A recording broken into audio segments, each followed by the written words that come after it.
Welcome back, guys. In this video we'll be discussing 802.11 protocol, Wi-Fi protocol. Okay, so before entering into this lab, I'll be explaining what this 802.11 Wi-Fi protocol is.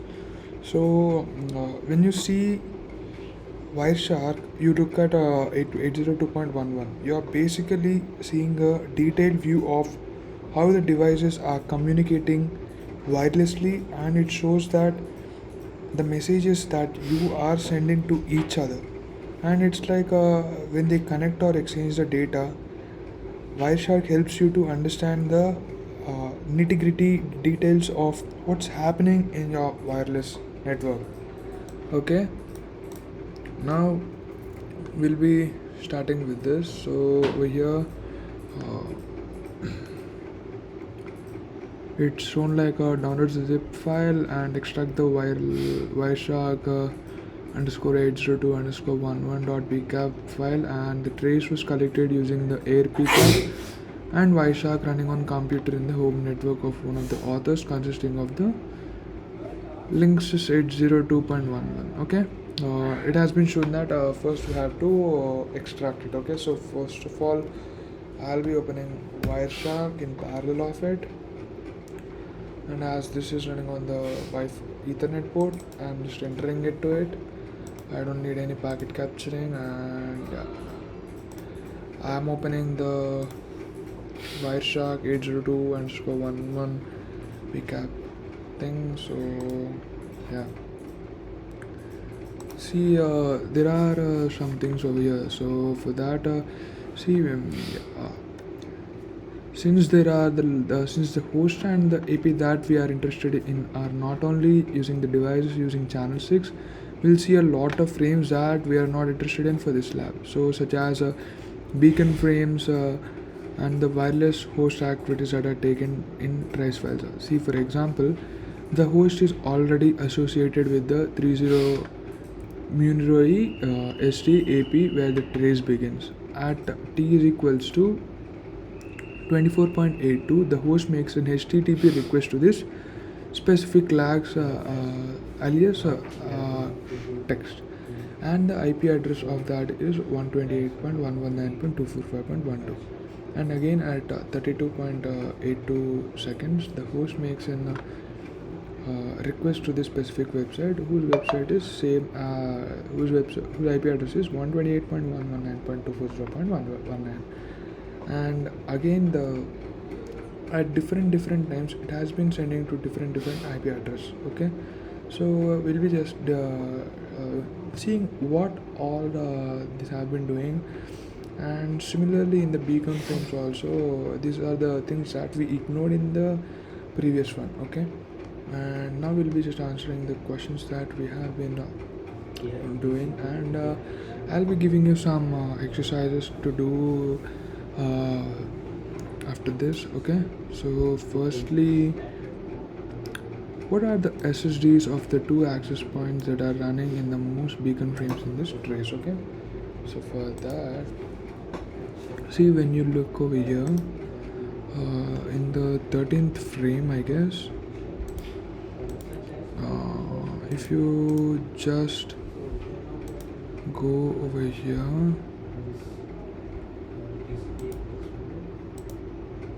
wait a minute, yeah, in the tagged parameters there is an SSD parameter of 30 Muniroi ST, right? So this is the first SSD parameter, and similarly for this there is a Linksys 12, right? So the answer is this. And what are the intervals of the time between the transmissions of the beacon frames? The Linksys is this point, and from the access point. Okay, you just have to find the difference time between this to this. Okay, the difference time could be found over here. See,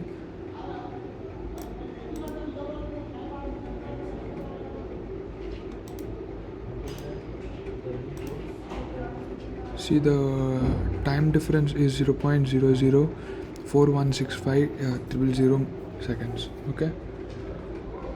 And next question. What is the source MAC address on the beacon frame from that specific 13 ROI set, and the destination and the BSS are the three addresses in this frame. Yeah, for that,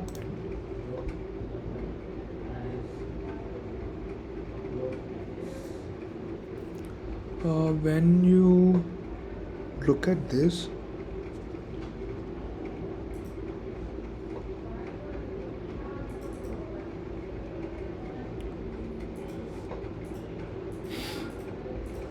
yeah, when you look at this, for example, from the Munuro is it right? So over here, you can see the source address, right? See, yeah. Now just go to the source address. Okay. So this is the source address 0016 B6 F7 1D and 51. So that's the answer for it. And what is our destination MAC address on the beacon frame from Miniroi SD? Okay, so for that, when you go to this one next to the thing, you find the destination address over here. It is FFFFFFFFFF. Okay, and that's the destination address. And what is the MAC BSS ID on the beacon frame from 30 Muroi SD? Okay, so now just over here only there is a BSS ID over here, right? So this is the BSS ID that is